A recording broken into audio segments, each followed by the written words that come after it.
Hi. Good to see you. Good afternoon. Thank you for joining us. And we do have people who are also joining us by way of Zoom, and I'll give Norma just a moment to share the screen with those who are on Zoom on conference call. And I wanted to just start off by sort of introducing everyone. If you wouldn't mind going to the next slide. I wanted to begin by introducing to you my staff. So my name is Daisy Gomez. I'm the clerk of the council for the city of Santa Ana. This here is Fatima. She's in our office, bilingual speaker, Spanish. And we have also Tran, who is a Vietnamese bilingual speaker. And then we have Dora in the back there, who's also a Spanish bilingual speaker. And then we have Norma Miter, also bilingual speaker. But we also have two translators available. We have Linda, who is a Spanish translator, and then we have Long, who's Vietnamese translator. So if anybody ever needed assistance, we wanted to make sure we had that information already available to you. Some housekeeping items, just wanted to let you know, we did bring refreshments. So there's water, snacks, coffee, please help yourself. I encourage you to take some with you if you would like. It gives us less to take home. And then also wanted to make sure that you knew that joining us virtually is Sophia with Redistricting Partners. She's who the city hired to help us with the redistricting process. So wanted to make sure that you were aware of that. And what she's going to do is towards the end of the presentation, she will go over a website, a mapping tool called Districtor. And then if there are any questions, we'll go ahead and go over through those things with her as the subject matter expert. And then the only thing I ask is if you pick up any snacks or anything, if you have any trash, please dispose of it. Don't leave it here. We want to make sure we keep it as clean as possible. And Councilmember Fan is here. We also have people joining us by way of Zoom. So did you want to just welcome everyone? I'm just beginning. Good timing. Sure.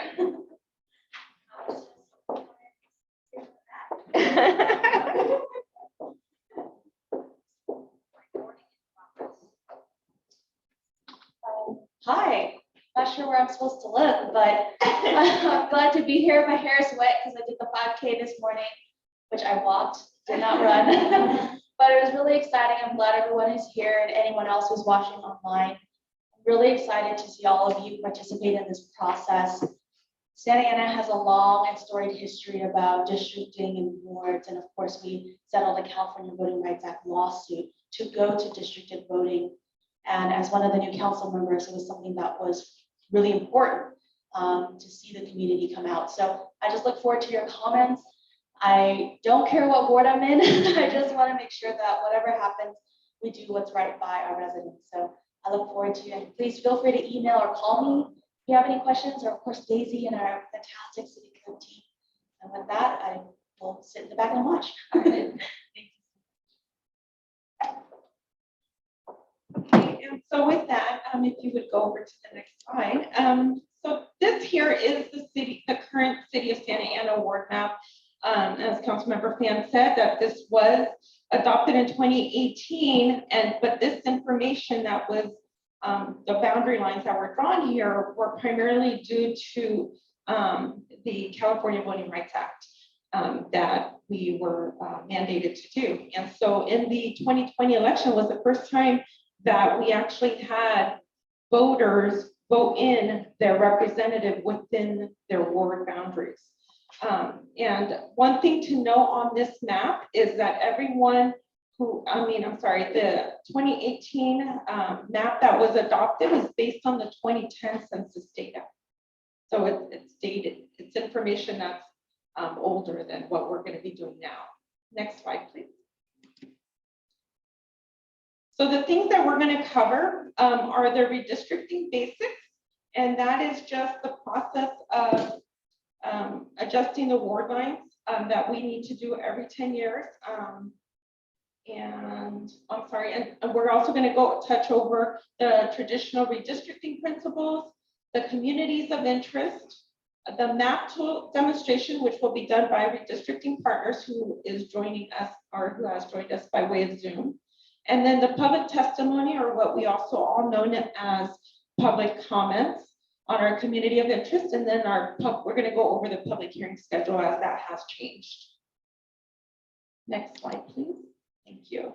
So what is redistricting? Redistricting is the process of adjusting the lines, the ward lines, every 10 years after the release of the US Census data. Every year, that ends with a 0. People around the country fill out the census data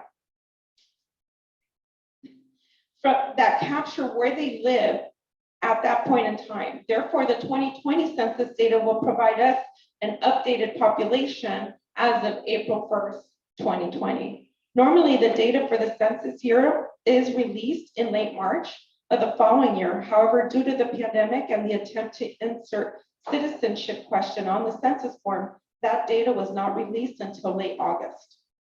Well-known examples of redistricting efforts are congressional and state legislation districts. Local government must also go through the redistricting process. As Santa Ana did in 2018 to redraw the boundary lines, we must go through that process again to ensure that the city council ward are rebalanced after the decennial census. Another thing to keep in mind beyond creating wards of equal population is redistricting also serves to empower local communities and preserve rights, voter rights, making sure that there is representation while redrawing our ward boundary lines. Next slide, please. Thank you. So the redistricting process will have 3 major goals in this particular workshop, and that's to conduct the community outreach hearings, which we're doing now. The second is to help identify communities of interest from the public input. So we did provide to you printouts, and everything that we have printed out here, we also have available on our website. And that is to help you provide input to us so that we can give that to the city council, because they're going to consider that. And that's presenting that information to the city council. Next slide, please. So now we're going to go over the traditional redistricting principles. And what this is really to prevent a ward from becoming a gerrymander. These are the principles that the council has to consider when drafting and finalizing their final map. There are also a number of criteria that have been used nationally and upheld by courts. The first criteria is creating wards of relatively equal size. When we're talking about this, we're talking about the people, not citizens, using census data. The second criteria is that the ward must be contiguous, which means that wards cannot hop, jump an area or neighborhood. And we're going to ensure that all the wards are in touch with one another, and which means that they're intact. The next is maintaining communities of interest. And it's a concept that we're going to go a little bit more in depth in on the following slides. But this is a very crucial criteria, and this is something new due to the Fair Maps Act. Another thing that the city council can look at are the following government lines, such as school district boundaries and other lines that exist in the community, especially those that they would like a community to be uplifted. The council can consider that while drafting the map. The last criteria is keeping the districts compact. It could appear compact or functionally compacted. The compactness definition in California is to not bypass nearby or faraway population. So looking at around the areas of the wards you're creating and not trying to move your lines to grab faraway population. Next slide, please. Another thing to consider is if a ward has an odd shape or outline, it doesn't mean that it has been gerrymandered. It could mean that the council wants to maintain a specific community or neighborhood in one area.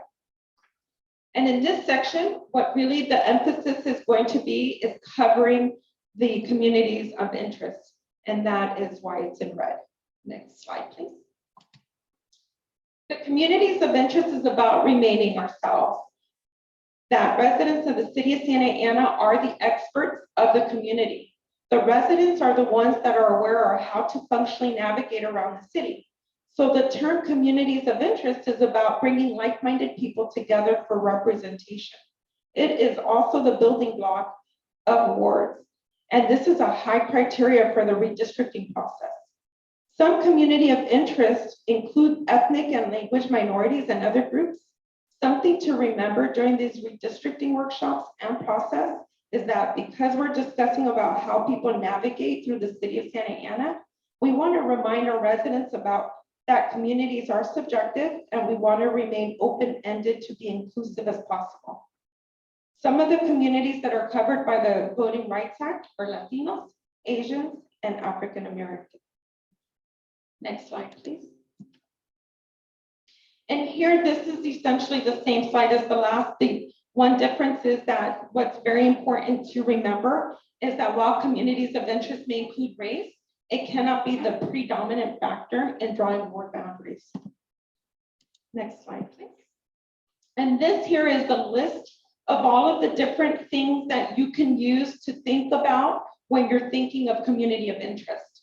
So if you're looking at historical communities or neighborhoods, the economic interest, racial composition, ethnic areas, cultural amenities, religious facilities, immigrant communities, languages that are spoken, that are common, geographic features, other types of neighborhoods, economic opportunity zones, the tourism areas, school districts, outdoor recreation areas, the communities defined by the natural resource features, downtown area or urban areas, rural or agricultural, homeowner or renters in a community, creative art communities, and then media markets, and there are many, many more. But these are just ideas that you can think about when we're looking at community of interest. Next slide, please. And now we're going to go over what is not a community of interest. The Fair Maps Act explicitly prohibits these groups from being considered as community of interest. And those three items are political party affiliation. So someone can't come in and say that I'm a Republican or I'm a Democrat, and then use that as a reason why they want to draw a borderline or a boundary line. An incumbent, so that is where a council member who's currently seated wants to run again to the next election, and they want to make sure they're considered in that ward boundary because they think that they would win. That is not something that the council can consider. And then the third is the political candidate. So the political candidates are those essentially the same, where they're running for a particular race and they want to be considered for that reason, even as a future candidate. It's also hard in redistricting to truly utilize groups of similarly minded people who do not share a similar geographic location or citywide. Next slide, please. So there are three critical questions that we are asking you to think about when you're writing your public input or when you're drawing your ward boundary lines or even your community area. And that first one is, does your community have a shared culture or characteristic or bond?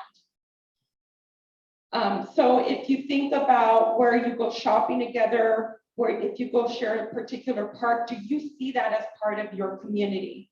And so you want to include that in your boundary lines when you're drawing your map or when you're describing your community of interest in our worksheet. Is your community geographic in nature? Is that community able to be mapped?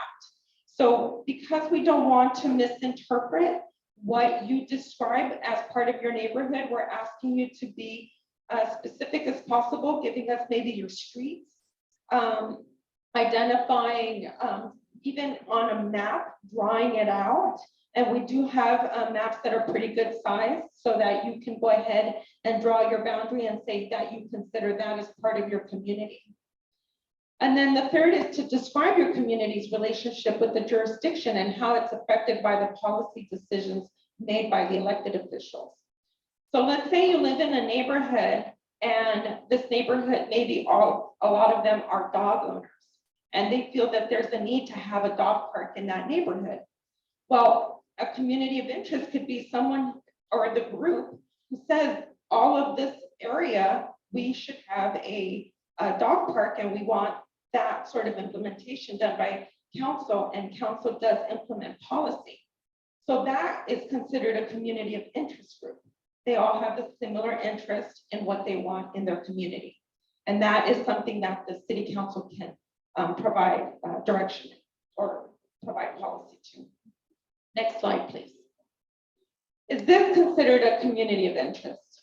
A group of renters. So now I have a series of questions, and I'm going to ask the audience. And I know with Norma, she has a Zoom caller, so if they for some reason just want to speak up, they could be unmuted, and that way they can just speak up. But you could also nod your head if you think this is considered a community of interest. And this is sort of an exercise just to help you understand that this is a community of interest. A group of renters who live downtown testifies to the city council. Do you think that this should be considered a community of interest? Next slide. Yes, that's right. This group of residents can easily be mapped in a distinct area, and they share a common policy interest, which can be addressed through legislation or public services. Next slide, please. Is this considered a community of interest? A part of town that has a historic nature, either as a former hub of business, community, or an area that may have been discriminated against through redlining or racially restricted covenants, which we don't see anymore, but a lot of what we see today could be considered gentrification. And so that's slightly one of the topics or ideas that it gives me when I read this. Should the city council prioritize this historical area or even a gentrified area when drawing their maps? Thank you. Yes, historical communities and areas with historic discrimination can and should be recognized as a community of interest when drawing maps. Next slide. And here's another example, somewhat of what I had stated earlier. If there's a group of dog owners living in a suburb banded together to push their local elected officials to put in a dog water fountain in their dog park, would their city council consider this as a community of interest? Next slide. Yes. This is a group of people in a shared geographic location who have similar needs for public services. Next slide, please. Thank you. A statewide group for people who are fans of San Francisco Giants, and they testify to the city council or provide their public comment. Do you think this is considered a community of interest? No. It's important that the community of interest is distinct enough to draw on a map, because we have Giant fans throughout the state of California, maybe even outside. It's not something you can map in one local area. So this group overlaps throughout the entire state, and it's unlikely that a governing agency has any say over these issues. However, if the city of Santa Ana had a baseball league and did they had policy that they could implement on that particular baseball league, then that would be considered a community of interest group. Next slide. So community of interest form, this is one of the forms that I had brought up earlier that we have here in paper form. It's also available electronically. If you want to go onto our website, which we'll go into later and let you know where all that information is stored. And we do have it available in English, Spanish, Vietnamese, Korean, and Chinese. And we want to make sure that we made it as simple as possible. So the questions we provided on there are really to help us understand more information that we need to describe your neighborhoods, your community. Next slide, please. The online submission is available. Well, it's already available, and there are two types that we provided. So one is where you can actually complete a survey and describe your neighborhoods, or you can provide a map. And one of the more recent things we did is we added also a District R link, which is a mapping tool, and we'll go over how to use that later after the presentation. Next slide.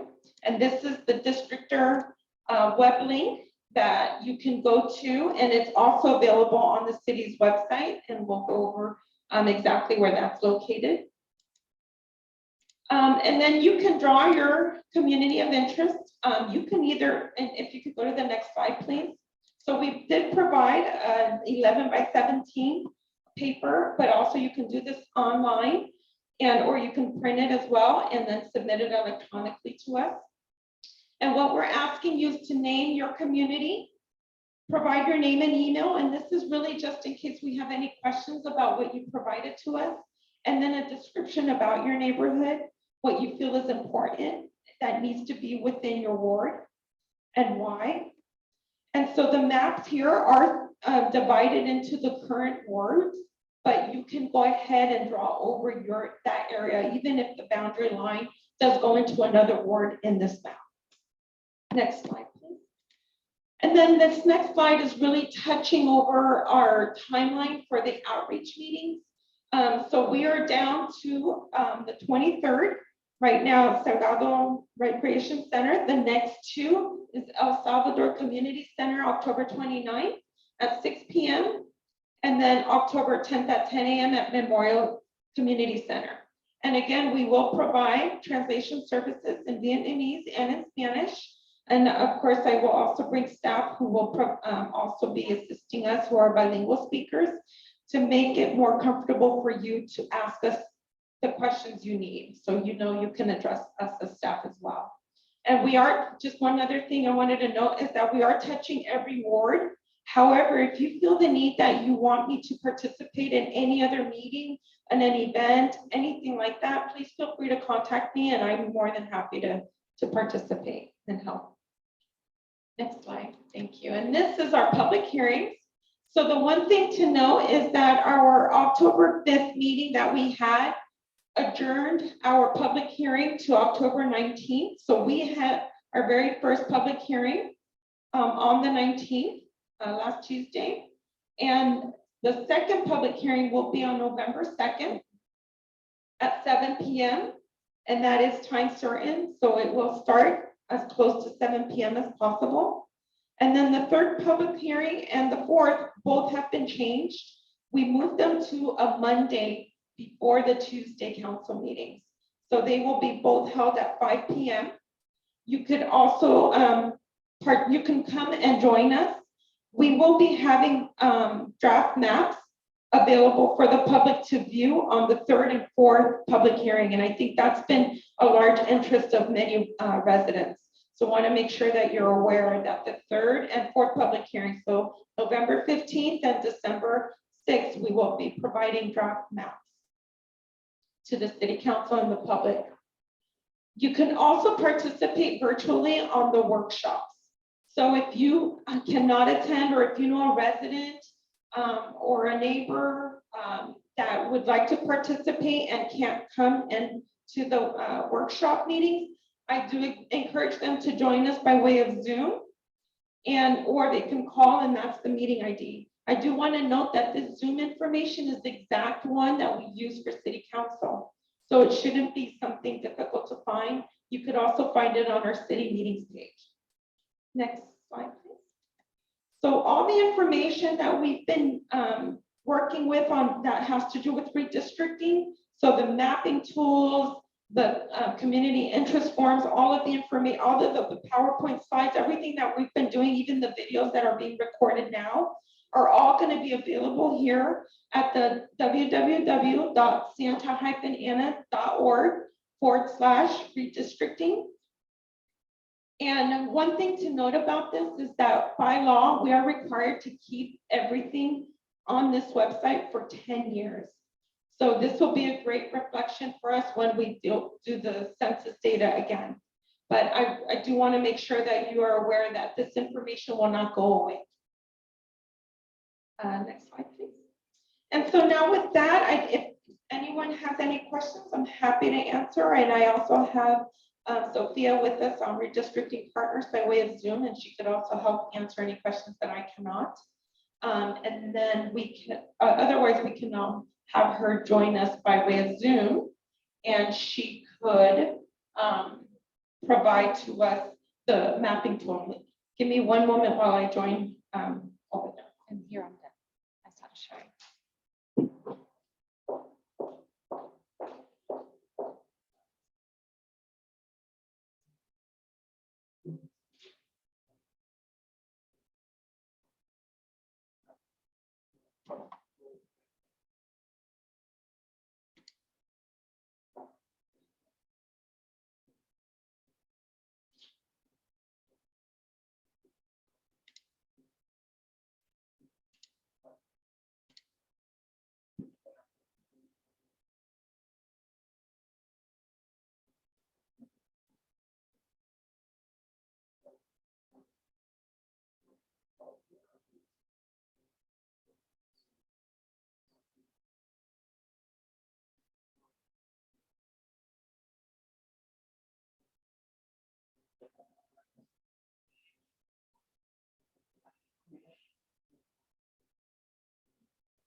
Okay, Sophia, you're on.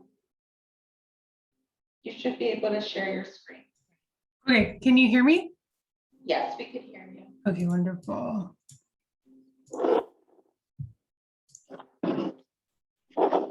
Okay, can you see my screen? Yes. Okay, great. A lot of light in our room, so we'll do the best we can. Excuse me?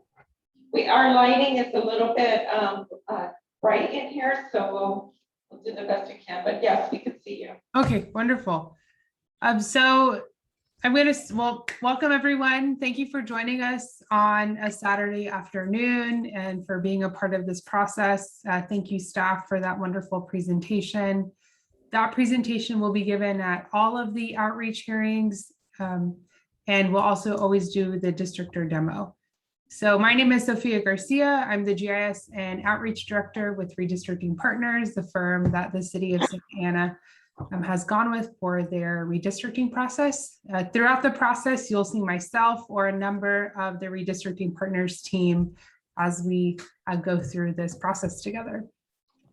So the best way to find the districtor link for the City of Santa Ana is to go to the wonderful City of Santa Ana redistricting website. And as Daisy mentioned, this website will be up for 10 years and it will have all of the information that has happened in the redistricting process, upcoming information, videos, meeting minutes, all of the communities of interest maps. So it's a really wonderful place to find out information. And so to get to the districtor link, we're going to scroll down.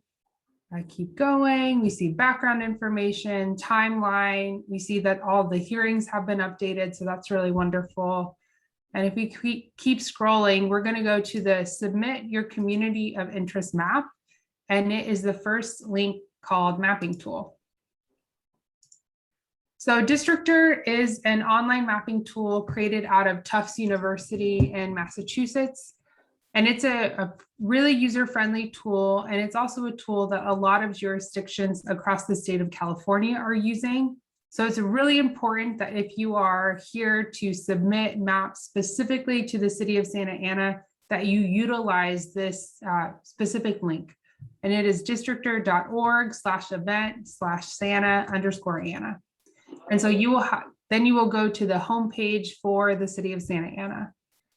There's a couple of sections of note. The first section gives you some about page and background on the information.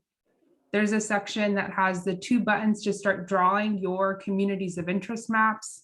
So there's the map button to draw your communities of interest maps and the button to draw your ward council district boundaries.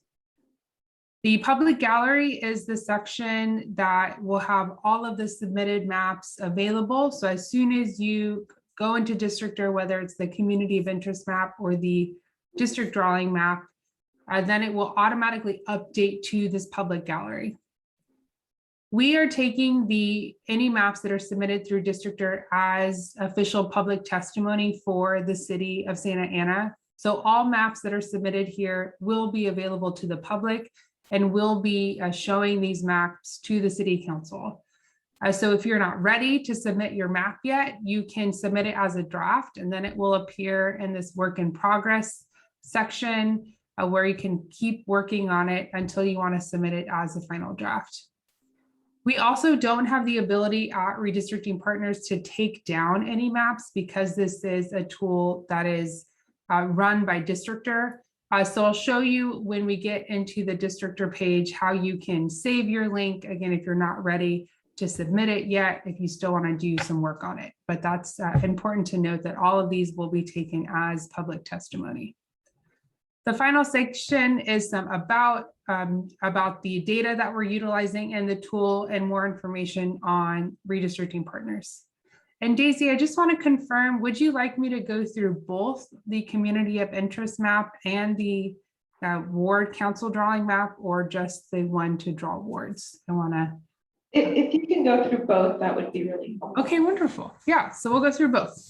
So the one where you want to draw a community of interest map, as Daisy really wonderfully talked about in the presentation, you're excited, you're ready to draw a map. You want to click on this orangey red button that is called Santa Ana, Identify a Community Built Out of Blocks. So I'm going to make the screen a little bit bigger. Okay. So as soon as you open the map, the first thing you'll see is the outline of the city. So we see the outline of the city of Santa Ana with a wonderful base map that has some more information and street names. The other thing to note is these kind of gray geographies. And if we remember what the button said, it said to build a community of interest map out of blocks, 2020 blocks. And when Daisy was talking about census data and that #1 criteria of creating just relatively equal ward boundaries, sorry, I'm going to slip up between wards and councils. It is based on census data. And when we think about census data, we want to start synonymously thinking about census geography. The smallest unit of census geography that we receive from the Census Bureau is what we call census blocks. So that's the smallest unit that we receive the data at. And so all of our maps will be based on that census block geography, and Districtor will not let you split up census blocks. Again, that's really important because of that #1 criteria of basing on census data. And if we were to split up a census block, we wouldn't know the true total of people that's in a census block if we split them. So it's not best practice to do so. So that's the small geography. On the top left corner, you'll see there's a search bar where you can input a specific location in the city and the map will zoom there. You also have the ability to zoom into the map, zoom out of the map, and to orient your map north if you get turned around. But the bulk of the work that you'll be doing when you get into Districtor is on the right-hand side. So you see quite a few buttons, some different sections. So we're going to go through them one by one. The first one, and again, as you open up your map, you're going to be on what's called the pan tool. This is this hand up right here, and it will allow you to move the map around and to also to zoom in and zoom out of the map. So that's the first one. The second button is the brush tool or paint brush tool. And this is the one where we will start drawing our community of interest map.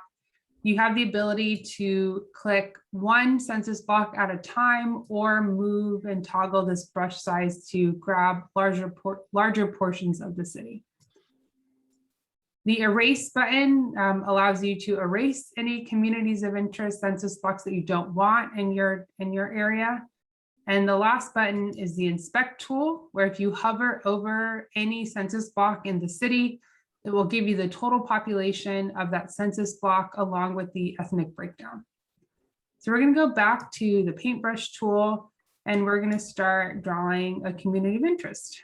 And this is solely for example purposes. I'm not submitting a community of interest map. This is just a demonstration. So you can either click one by one, or you can click and hold your mouse down to grab portions of the city. There's a couple of different things between when you're drawing a community of interest map versus when you're drawing a ward district. And that is on the community of interest map, you have the ability to create as many communities of interest as you'd like. When you are drawing ward boundaries, you will only be able to draw the 6 ward boundaries. So here we can draw as many as we'd want. And in order to add another color, you click on this plus sign button, which says add another color. It will change the color and then you're able to draw another community of interest. Another difference is for the community of interest map is you're able to overlap with another community of interest. So here I can overlap with this yellow portion. So I have this like tealy green and then a lighter green and a yellow. You won't be able to do that when you're drawing ward boundaries. Districtor allows you to overlap a community of interest because we know that some areas can be multiple communities of interest and have multiple identities. If you don't want to overlap an area, then you click on the lock already drawn communities. And now I won't be able to grab any more portions of that yellow district. So that's how you continue to add additional communities of interest. Now, throughout the process, when you are drawing your community of interest map, you can go ahead and name them at any point. In order to do that, you go down to the areas of interest, to the selection button, and click on this drop down. And here, because we haven't named any of them yet, they will be named Community 1, Community 2, Community 3, and Community 4. And you can see it based on the color. So let's say I want to name this like tealy green color, which is called Community 3. I'm going to click on that. And now I'm going to name it. Again, I'm just naming it anything generic. Let's say I work here. You also have the opportunity to further describe that community. So if we think about those 3 questions that were in the presentation, as asking, what are the common bonds of your community? What's the geography of your community? And what's your community's relationship to the city council? Here's a wonderful space to add more description. This is also different from when you're drawing ward boundaries. You won't have the ability in the districtor application to draw ward boundaries to add more description. And I'll talk a little bit more about what's the best way to talk about that map once you've submitted. But here you can add as much description as you would like.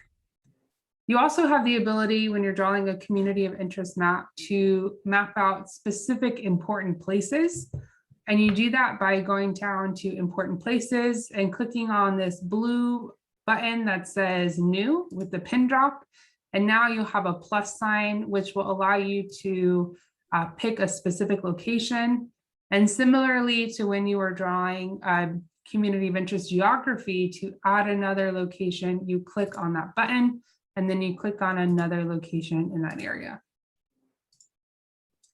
The difference here too is that no matter how many specific locations you create, all of them will be red dots. So if you do 1 specific location or 20, all of them will be red dots. And so the way that you can name them is again going to the selection. But now in order to figure out which point is which, you want to hover over that dot on the map. So I see this one's new point 1. I'm going to hover over the other point, new point 3, new point 2. So let's say I'm going to rename new point 3. New point 3, and here I'm going to name it dog park. We talked a little bit about dog parks during the presentation.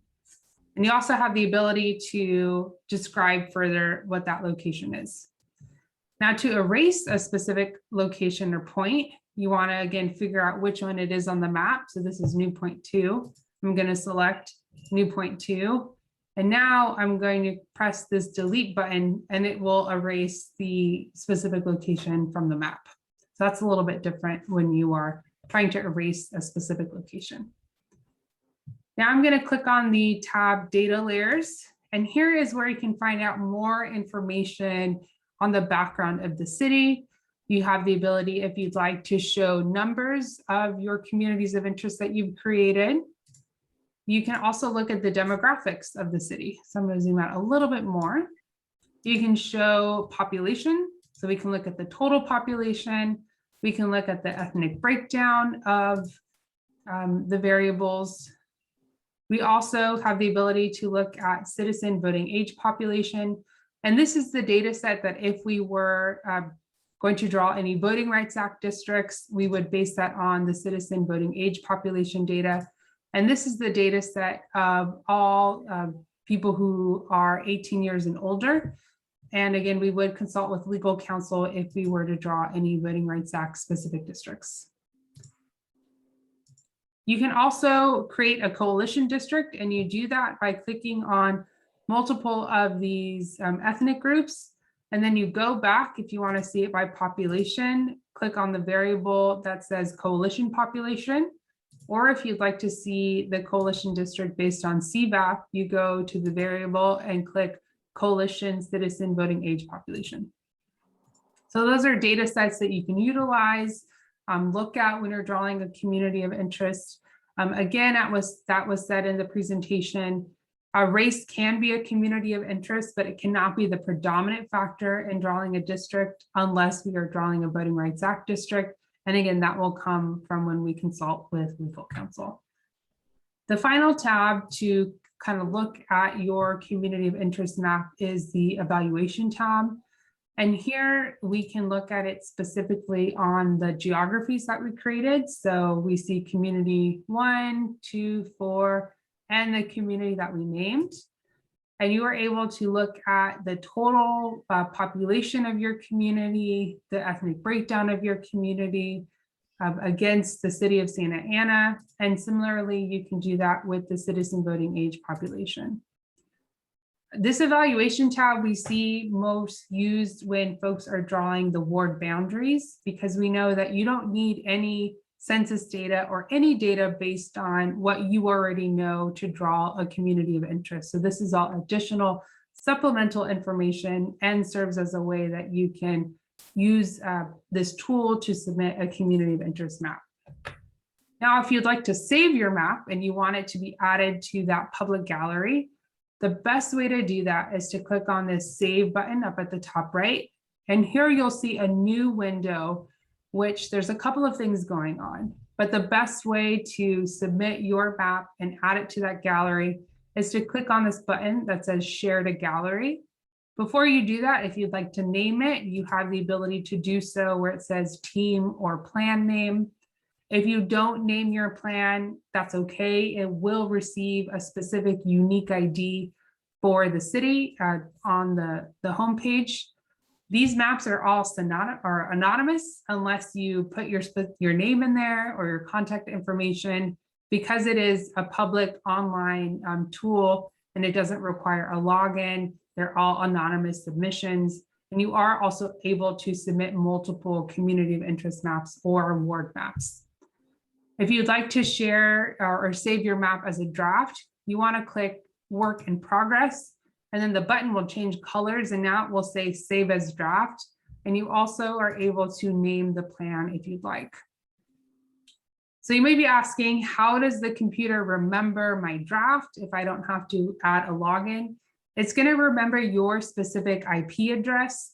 So if you have access to a personal computer or a computer at someone's house, then you're welcome to save it as a draft. Now, if you are going to a public place, let's say a public library, and you are not ready to submit your map yet, what you want to do if you want to keep working on it, and the best way to do that would be to copy the specific URL that was created for your map, and then email that to yourself, save it, write it down. And then when you're ready to work on it again, open up that specific link. And then again, when you're ready to save it for the public, please go back and save it to gallery, because we won't be able to see your map or access your map unless it's in the gallery or the work in progress section. And other ways that you can look at the map supplementally is to print it as a PDF. So you have the ability to do that. Or if you'd like to look at it in another mapping software, such as a Maptitude software or Esri software, you can download the shapefile, the GeoJSON, or the CSV file. So those are additional ways. But again, the best way to submit your map so that the council can see it and the public can see it is to click on it and share it to the gallery. So now I'm going to go back to the homepage. And another thing that I got asked in another meeting was, am I able to open up a plan that's already been submitted and make some changes? And you can. So if you see a map plan that you like, or community of interest map that you like, and you want to maybe make additional changes, you can open up that map. And then if you make any changes and if you want to save it, you'll do the same thing by clicking on that save button and then saving it with a new name, or it will get a new IP address. So you do have the ability to do that if you don't want to start a map from scratch. So Daisy, I don't know if I want to pause, and if anybody has questions on that map, or I can move to the next demonstration on how to draw the council districts or ward districts, excuse me. I think we're okay to proceed. Okay, wonderful. So, you've drawn a community of interest map, and that was wonderful. And now you want to draw a full plan. And so you will do that by clicking the Santa Ana 6 council districts. And we are working with Districtor to change that to ward districts, but right now that's what we have as 6 council districts.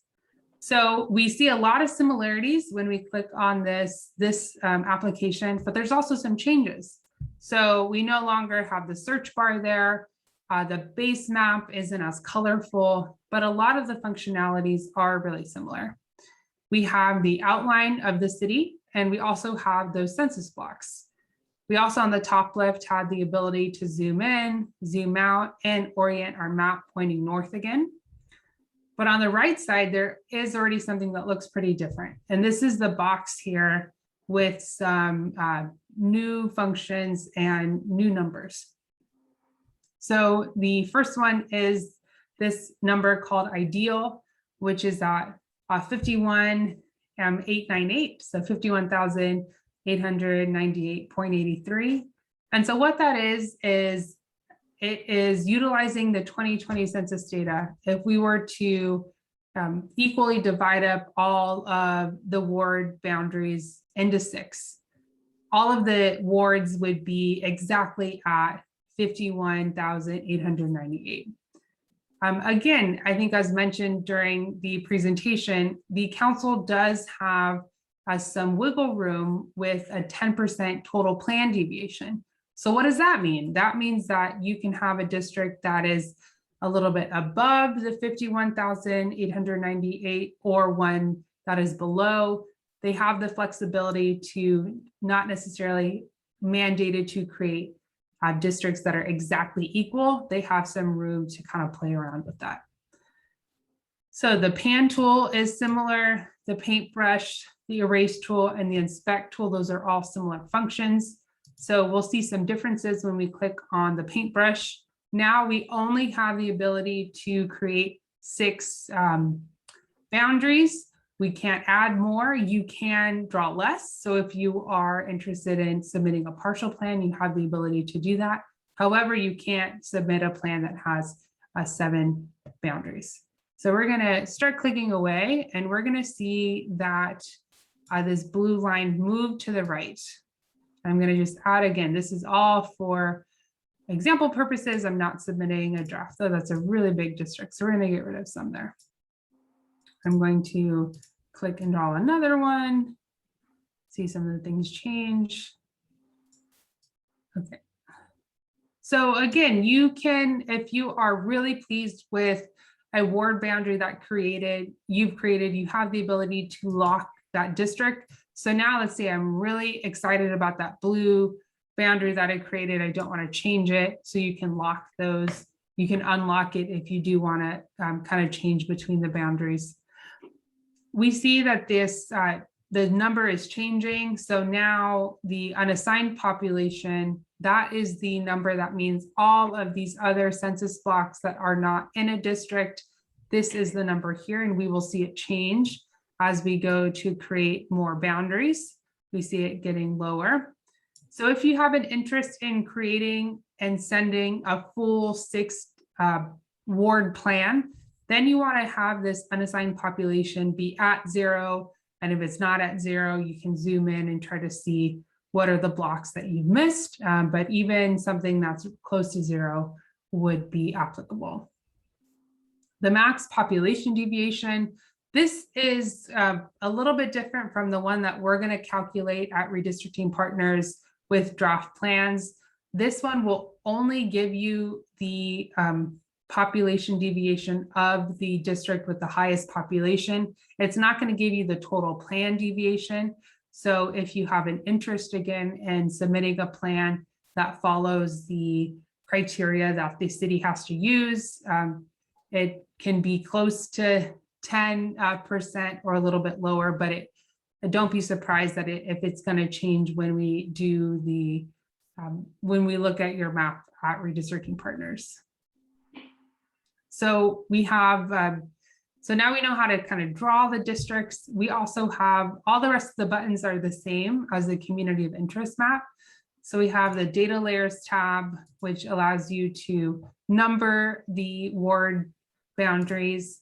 You have demographics that allows you to look at the total population, again, based on ethnic population, and the CVAP data, again, all similar from what we've looked at earlier.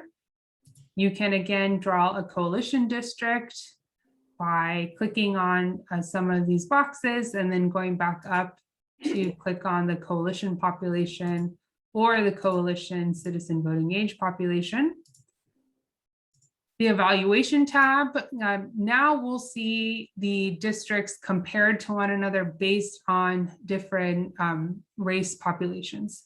And you can compare those and change them. So here we have Hispanic to Asian population to white. So you can change this to Black population or to the coalition population that you created.